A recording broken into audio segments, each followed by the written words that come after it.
Today we are going to look at what is known as the initial value problem in dynamics or vibrations. So, we are going to look at the initial value problem for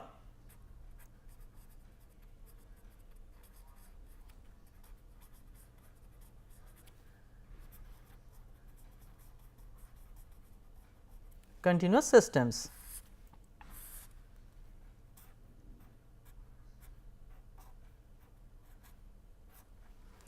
So, what is this initial value problem?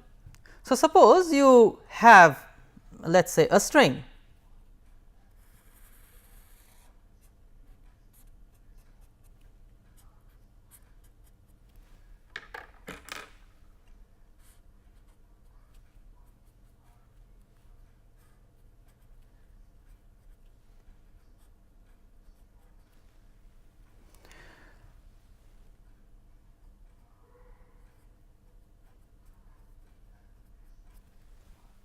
and it is given some initial shape or initial velocity distribution over the string. How will the system evolve? So, we want to determine the evolution of this system.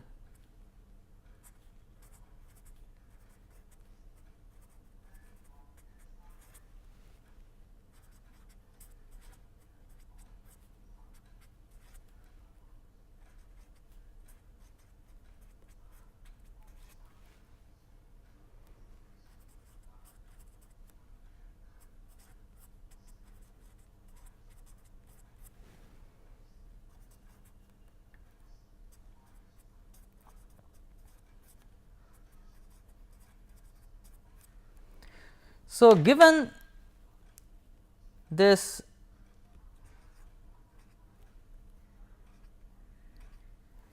system described by this equation of motion, this boundary conditions and these two initial conditions, how will the system evolve as time progresses?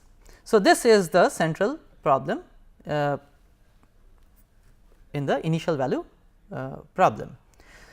Now, to solve this problem, there can be various approaches. Today, we are going to look at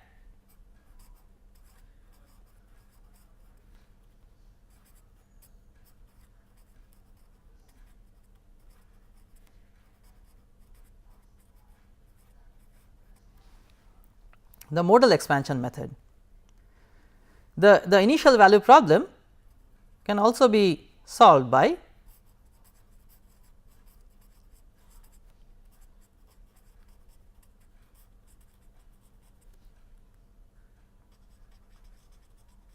the Laplace transform method. We are going to look at this Laplace transform method slightly later. So, we are going to concentrate today on the mostly modal expansion method.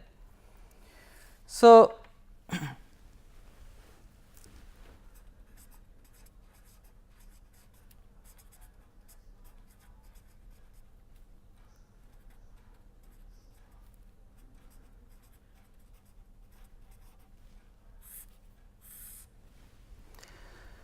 now, we have performed modal analysis of this kind of systems, and we have observed that when we have a self adjoint system,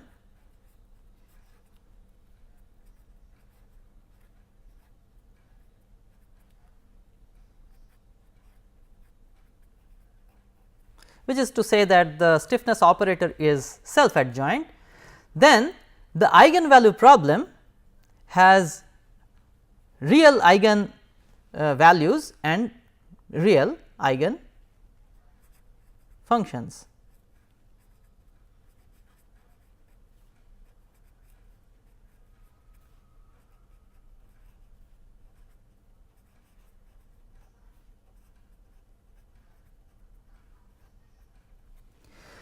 Now, these eigen functions have this additional property that they form a complete basis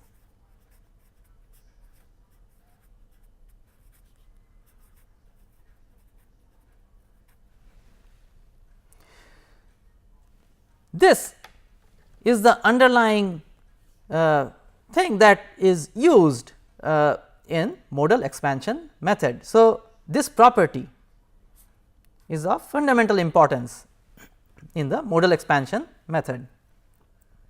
So, what is this complete basis? We have discussed that suppose let us consider the string again. So,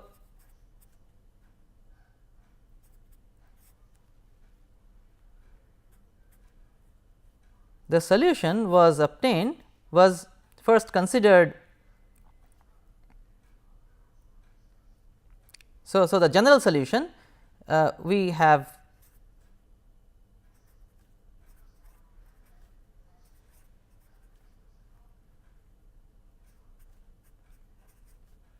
expressed in this form.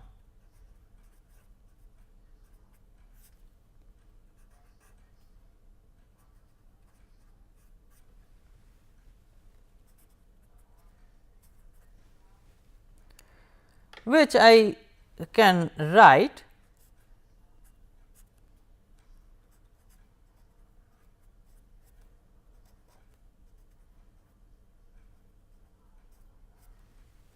like this. Now, what this says is that, say for example, at a certain time instant t, the solution or this field variable is an infinite expansion in terms of these eigenfunctions.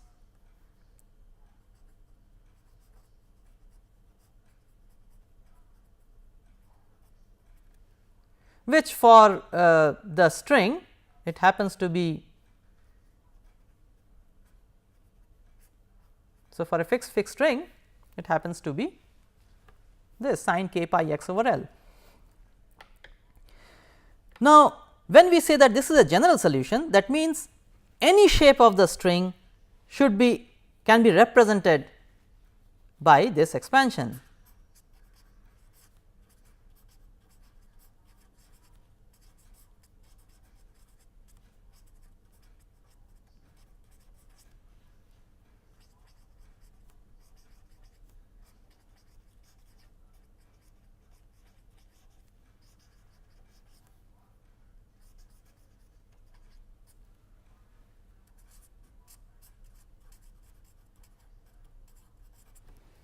So, the key word here is any shape. So, any arbitrary shape of the string can be represented by an expansion of this type. So, and we have also discussed that these eigenfunctions are orthogonal. So, if I make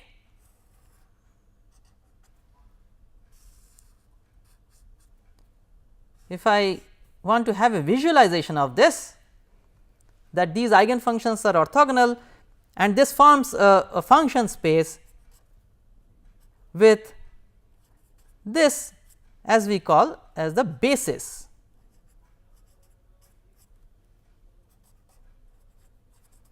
Now, of course, there are infinitely many basis functions. Here I am drawing only 3, and with a slight stretch of imagination you can very well imagine that there are infinitely many such axes which are all orthogonal to one another to represent this orthogonality property with respect to a certain inner product that we have discussed. So, in such a space which is known as the configuration space or the modal space,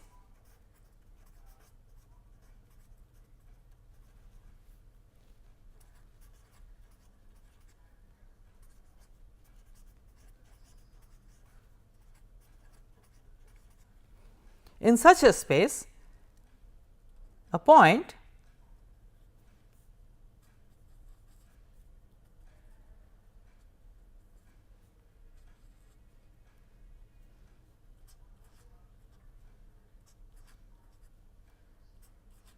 with coordinates p 1, p 2, p 3, p 4 etcetera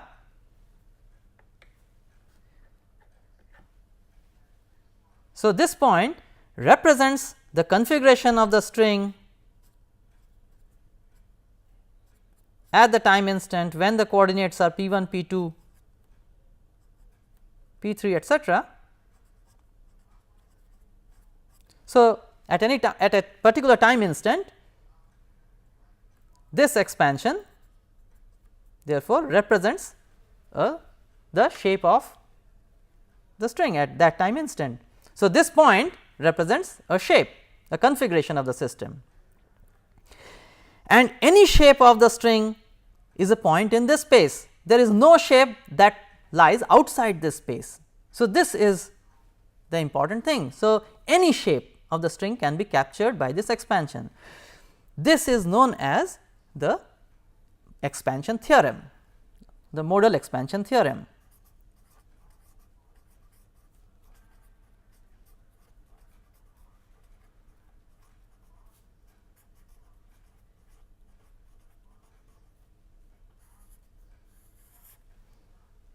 So, the modal expansion theorem says that any shape of the string can be represented in terms of these eigen functions.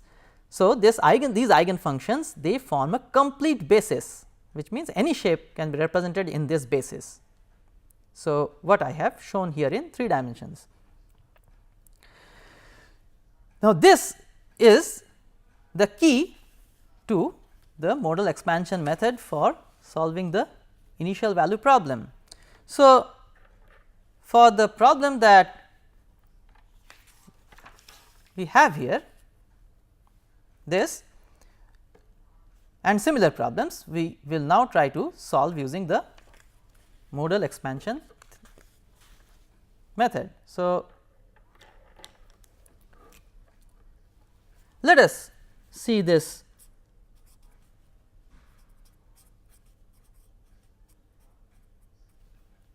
general system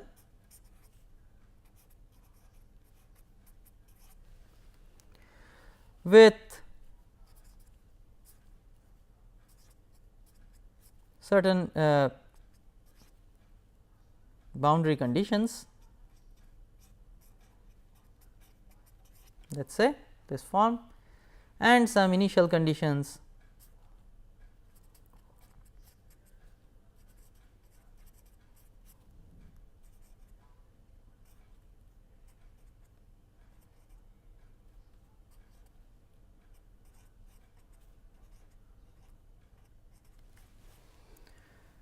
So, we intend to solve this problem using the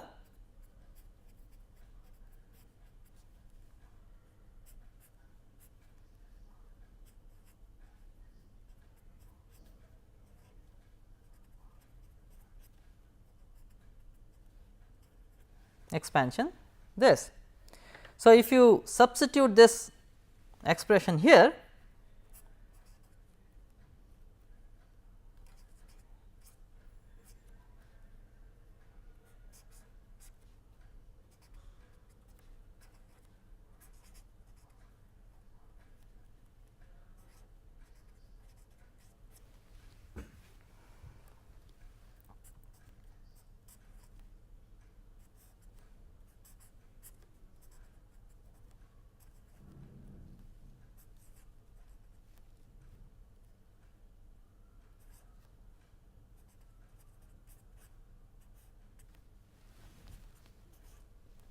so this is what you will have. Now, k is a linear differential operator, and the kinds of system we are considering, this k has only spatial derivatives and this is linear. So, therefore, I can interchange the summation and the operator. So, finally, I can simplify this and write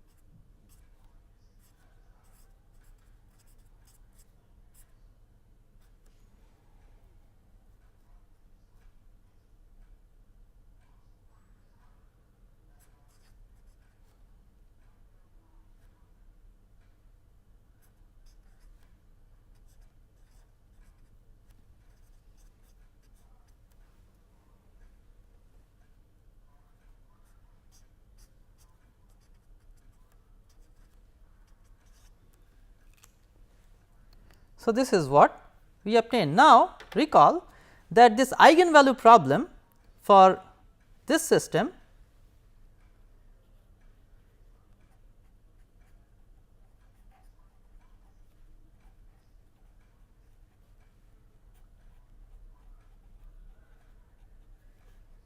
was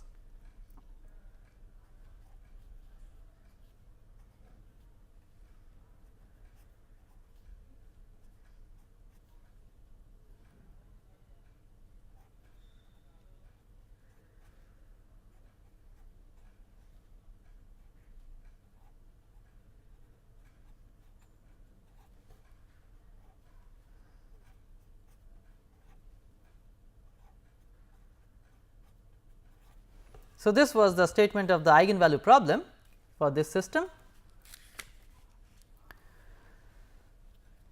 So, therefore,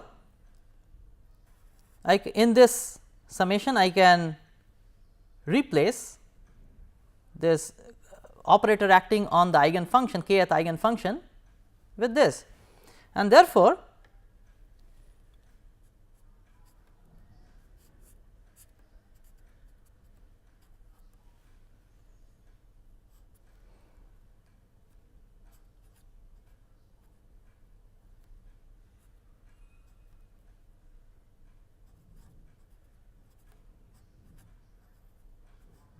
I can simplify the whole thing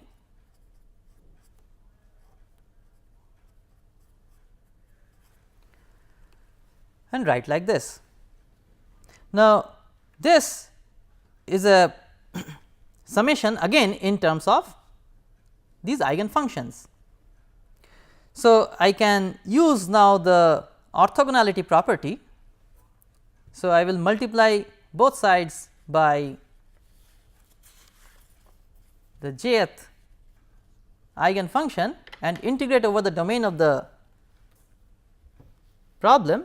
So, this I will say will take the inner product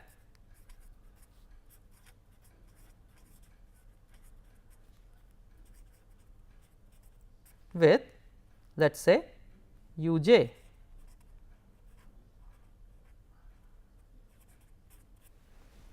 If I take inner product with u j, then that filters out the jth term in this expansion. So, I will have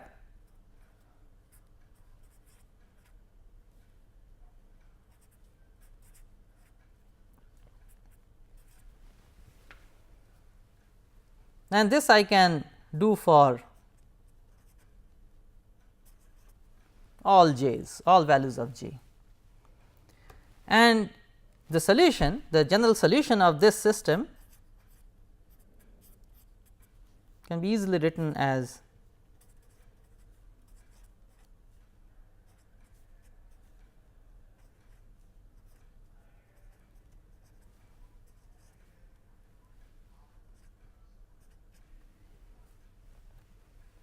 and therefore,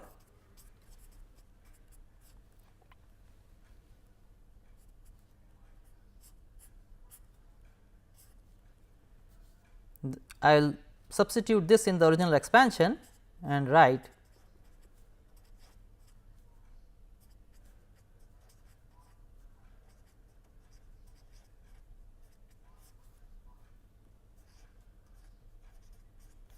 so this is our general solution.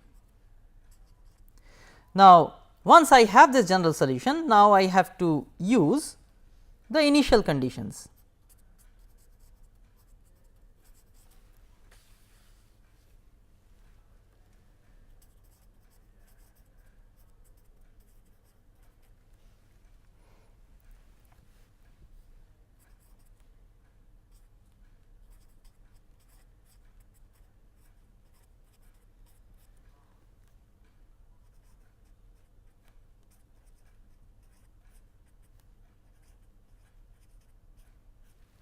Let us say these are the initial conditions that are specified for the system.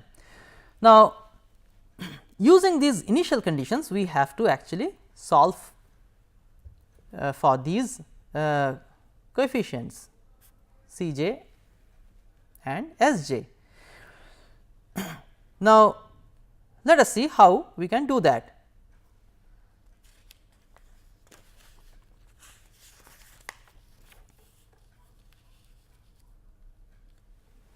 So, substituting this expression in the initial conditions,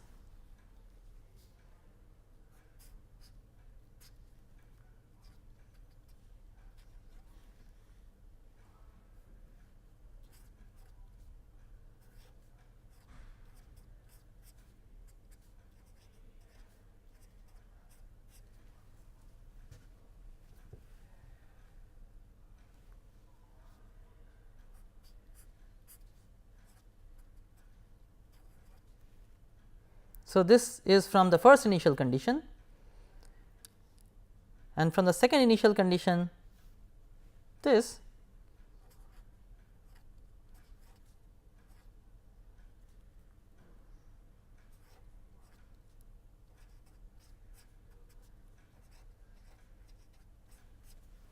so we have to solve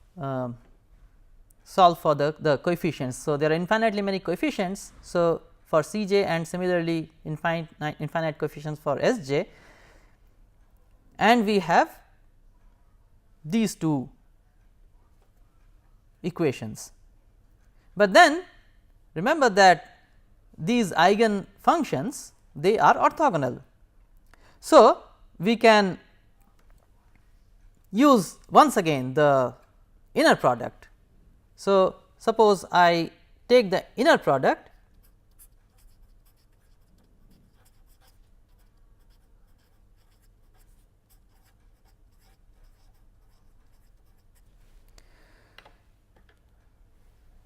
with let us say u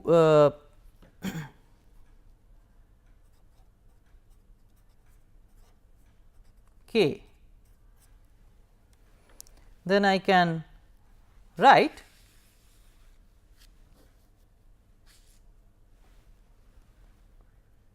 so once I take inner product with u k, this filters the kth term.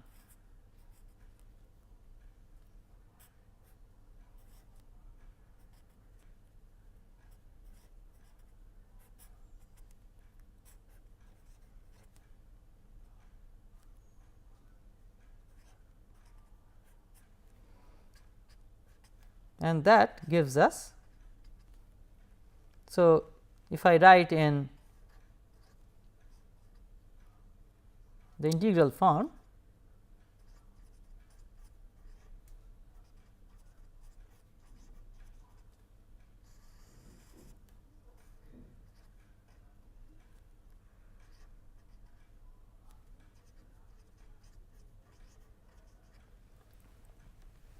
so that solves for all the C k. Similarly,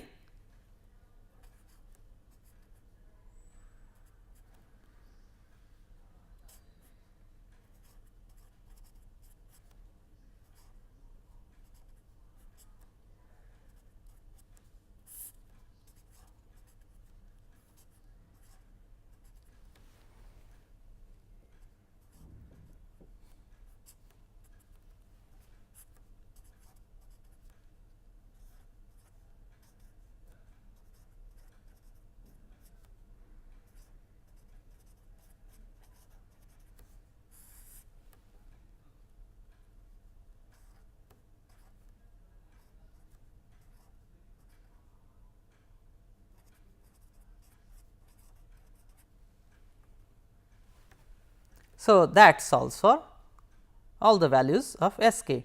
So, once that is done, I have all these expressions, all these values of C k and S k. So, which I can substitute here, and I have the final solution. So, we have solved the initial value problem using the modal expansion technique.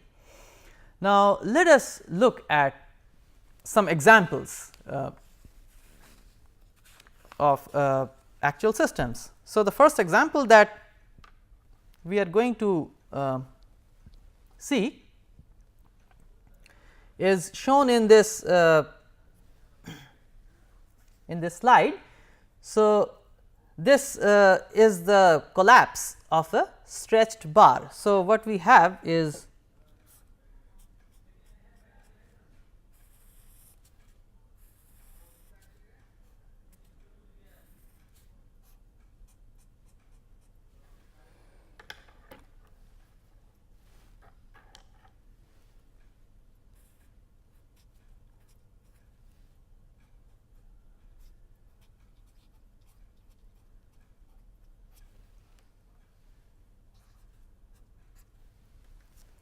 so we have a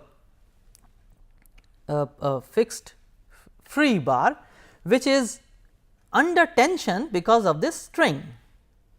So, here there is a string which is attached to this free end of the bar and it is under a tension capital T. So, naturally this bar is under extension. Now, imagine that you cut this string. So, this string snaps. So, when the string snaps, this bar is going to collapse back. So, we are going to study the collapse of this bar. So, let us look at let us mathematically formulate the problem. So, we have this bar, this is a uniform bar.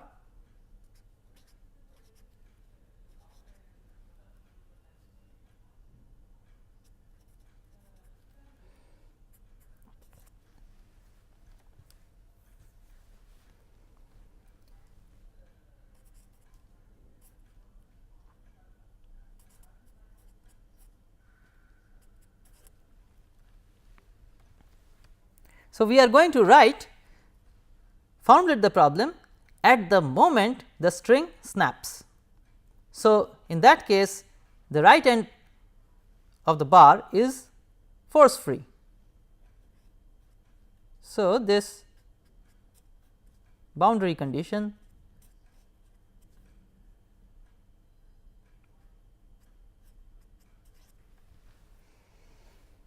zero.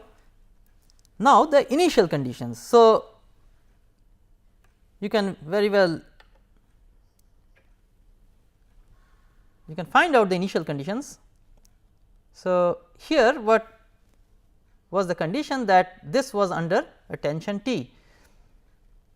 So, you can write the strain in the bar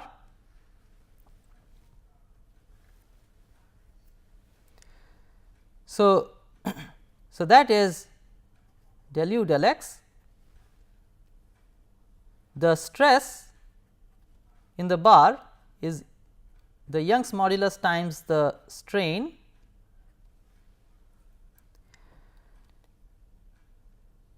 and when this was under the tension T.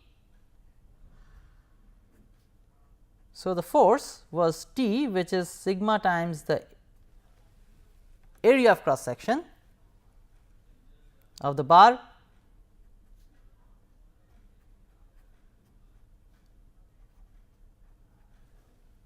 So, when the bar was under this tension, so this was the condition, this is the equation of statics of the bar, which can be very easily integrated out to determine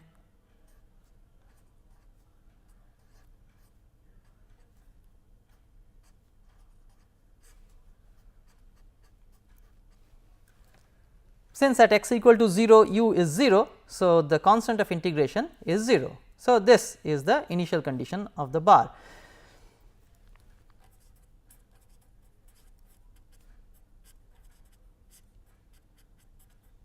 And the initial velocity, as soon as the string snaps, the initial velocity is 0.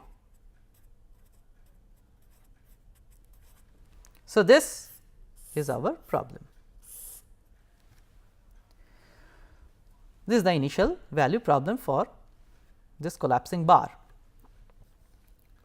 So, as usual, we are going to, as we have just now discussed, we are going to express the solution of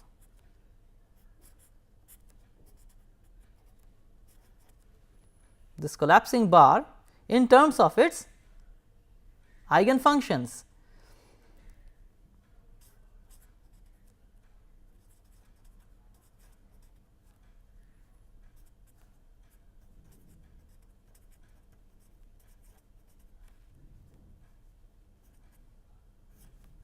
So, the eigenfunctions of a fixed free bar, they are given by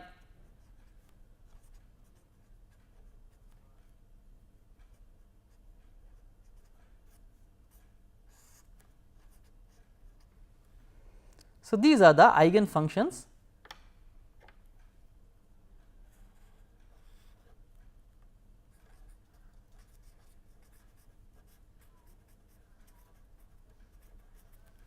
of the fixed free bar that we already know. Here omega k, these are given by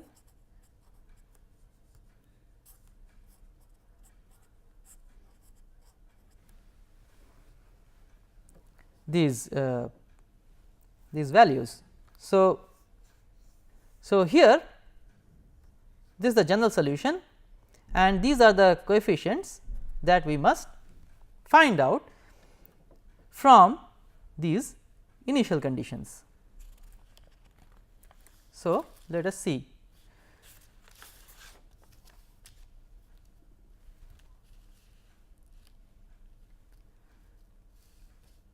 So, when you substitute this in the first initial condition,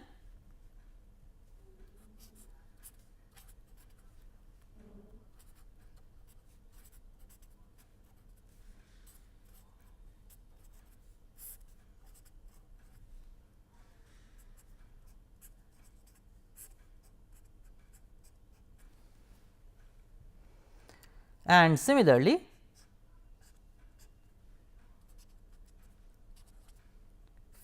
for the velocity condition,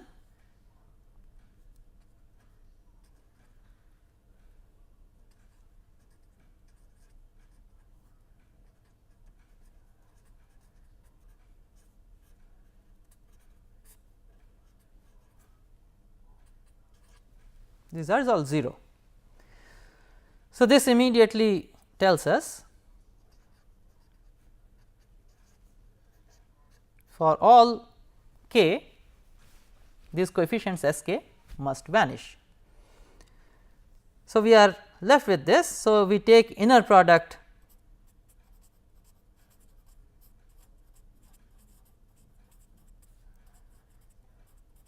with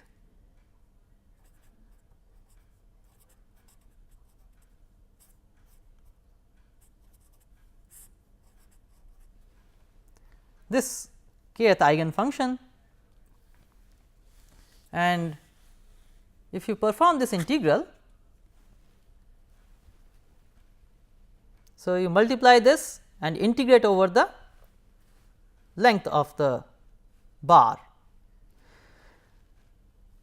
So, you can check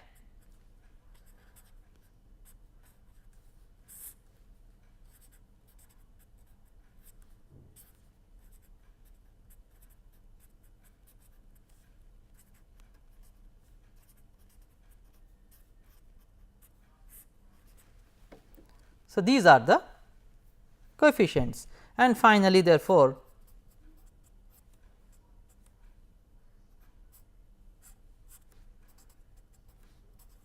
the complete solution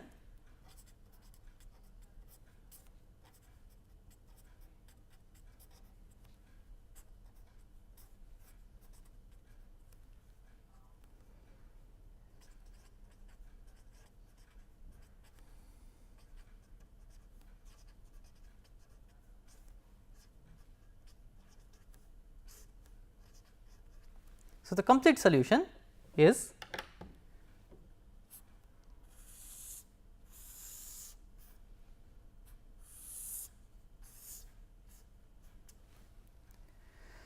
now this solution I have plotted at certain time instants in these sets of figures. So, you see at time t equal to 0, this is the actual displacement. You see this is the actual displacement of the bar. So, this line is nothing but T x over E A, this is nothing but T x over E A. So, this is a straight line with x. So, here of course, I am plotting it with this non dimensional free variable x over L. So, initially the actual displacement is like this. So, as time progresses, so at 0.5 L over C, this is the actual displacement profile of the bar. So, here it is still linear, the same as it was here. So, you can imagine that this portion of the bar does not know as yet that this end has been released.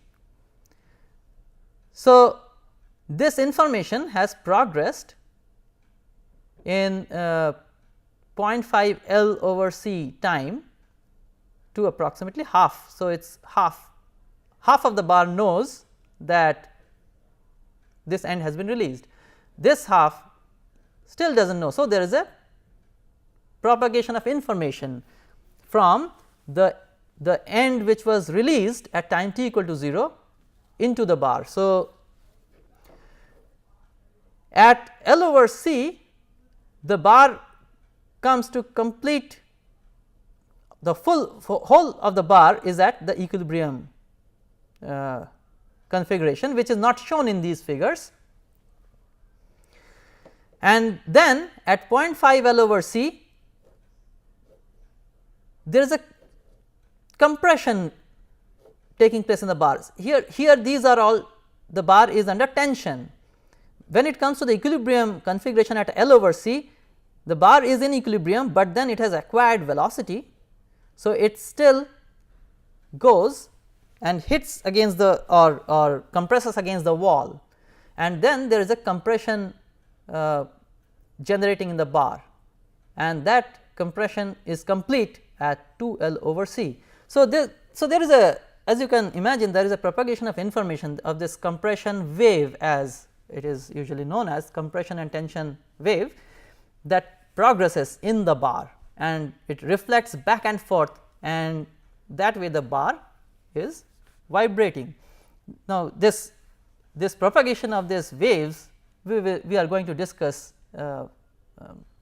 in this course at a so, we are going to discuss that in detail later in this course. Now, here I have an animation which shows the same thing. So, as you can see, at this instant, so this instant now the propagation the compression wave is the propagating. So, this now it is in tension, on this side it is compression, and this wave propagates back and forth in the bar, which is shown in this animation. Next, let us look at the another initial value problem, where we are going to have velocity initial condition. So,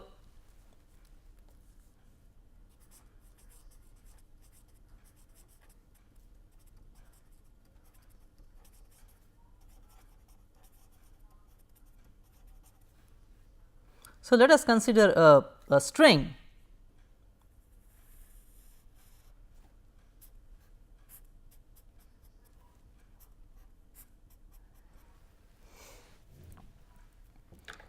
on which I specify a velocity profile.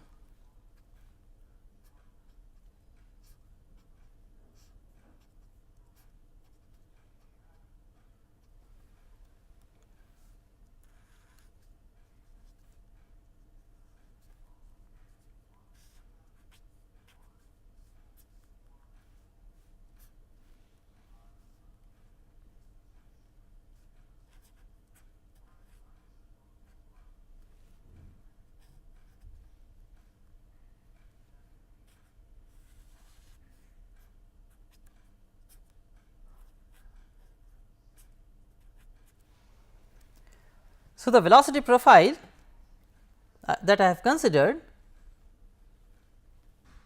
So, we will consider that the initial displacement of the string is 0, but the velocity has this profile. So, let me mathematically formulate the problem.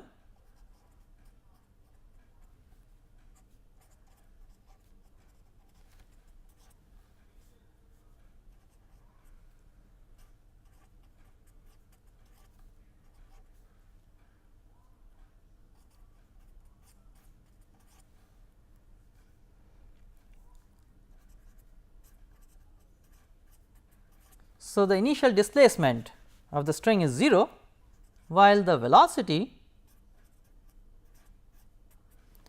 is given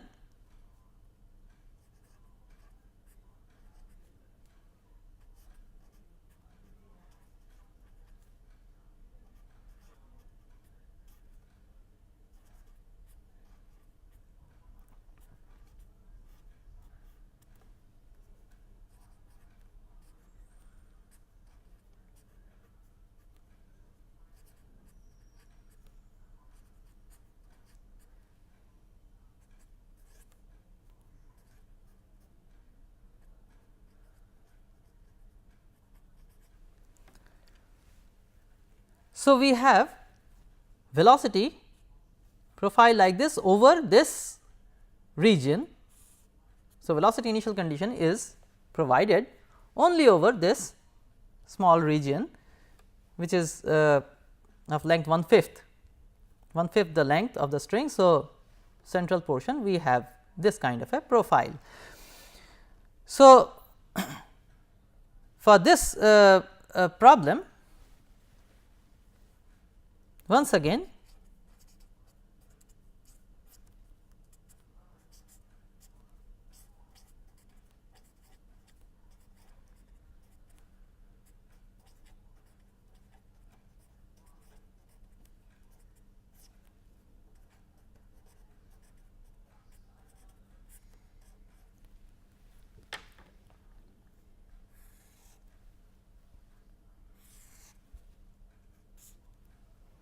so we consider a solution of this form. Now, when you substitute this solution in the initial conditions,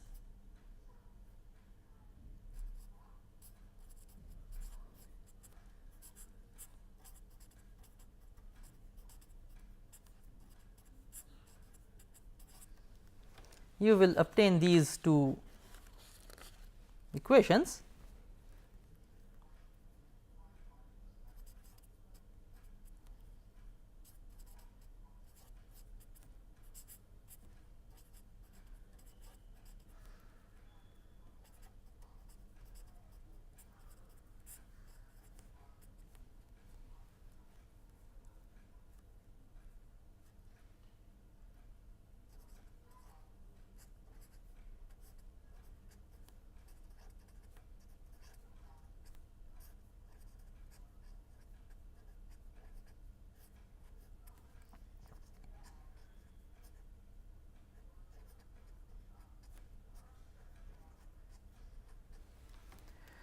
So, you have to solve these two equations in order to obtain the coefficients. So, immediately you can from here it is immediate that all the c k's will be 0, while if you once again take the inner product and solve this problem. So, I mean these conditions solve for the coefficients s k, then s k turns out to be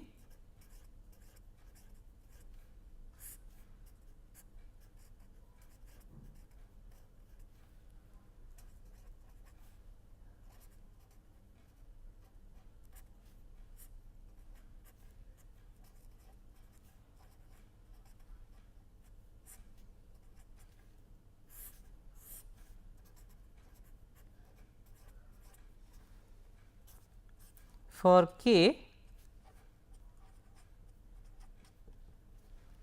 1 3 5. So, for all odd values of k we have this and 0 for all the even values. So, for all the even values S k is 0, for all the odd values we have this expression of S k. So, so now with these expressions in here you can write down the solution of the string, of the motion of the string. So, here I have the snapshots of the string at certain time instants. So, at time t equal to 0, as you can realize that the string is in equilibrium position. So, I have not shown that at 0.05 t equal to 0.05 there is a hump that is developed in the string, and as time progresses 0.25 L over C, this hump it spreads in the string, but see this portion of the string yet does not know that a disturbance is has been created in the string. At this time instant you see the full string is displaced. Beyond this the disturbance reflects back from these fixed ends and the hump shrinks, and then it comes to the other side of the equilibrium position of the string. So, this shows this animation. So, as you can see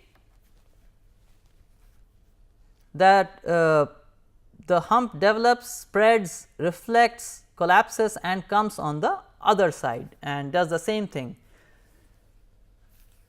Remember that this is a slow motion of what actually happens.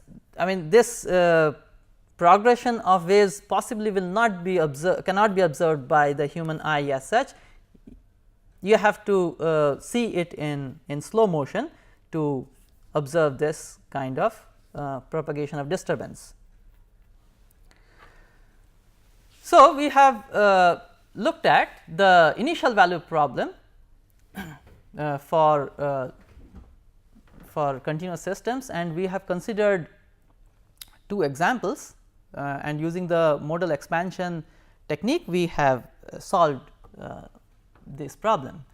Now, let us briefly finally look at this initial value problem, how an initial value problem can be actually converted to a forced vibration problem or a force dynamics of a continuous system.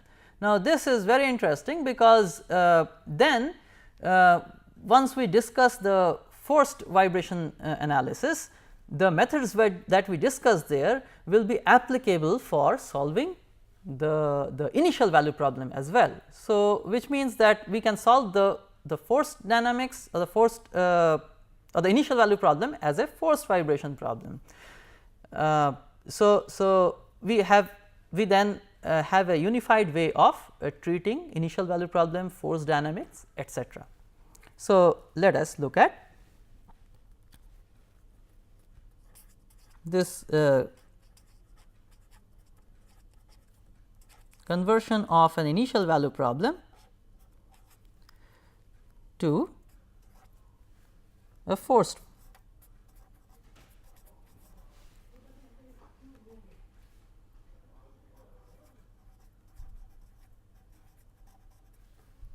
problem.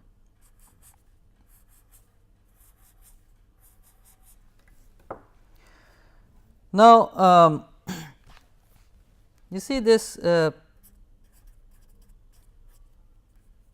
we have been considering, let us say,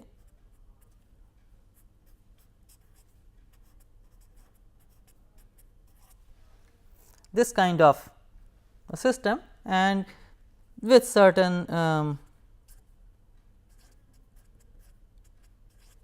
let us say boundary conditions and initial conditions.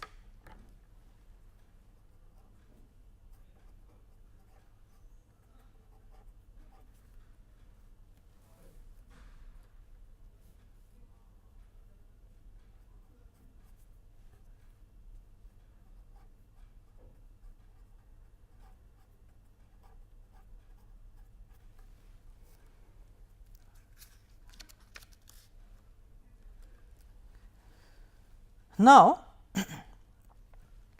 if you take the Laplace transform of this equation. So, we define this Laplace transform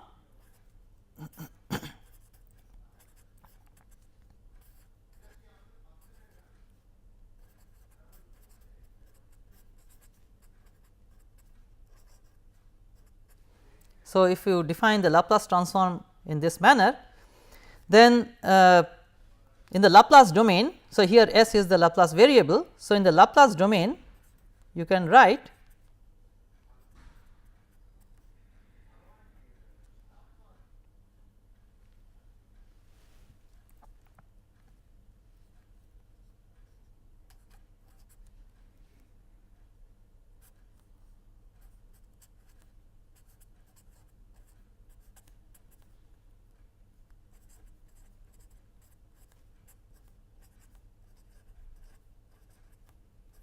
this you can very easily check. So, this is what you are going to get. So, this is the equation in the Laplace domain. Now, so this is for this problem with these initial conditions. Now, the same equation can be obtained. So, this same equation in the Laplace domain can be obtained for this system.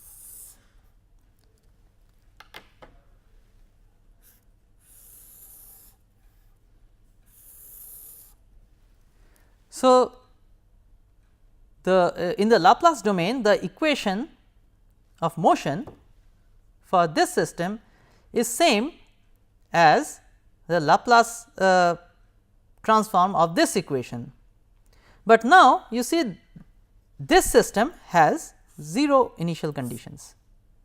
So, here instead of these initial conditions, non-zero initial conditions, we have this forcing, this inhomogeneity in the equation of motion. So, we have been able to convert a system with initial conditions to a system with 0 initial conditions, but with forcing. So, this is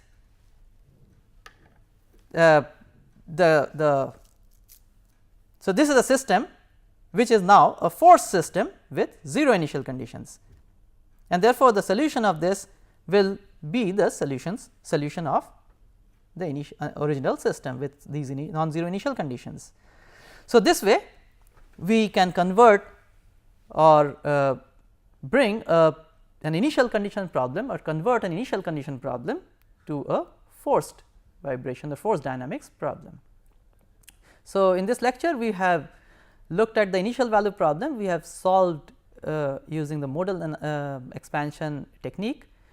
We have looked at some examples of how the solution behaves, and we have found some interesting we have made some interesting observations in the solution, how the motion actually takes place as a propagation of disturbance in the continuous system. And finally, we have looked at converting an initial value problem to a forced vibration problem.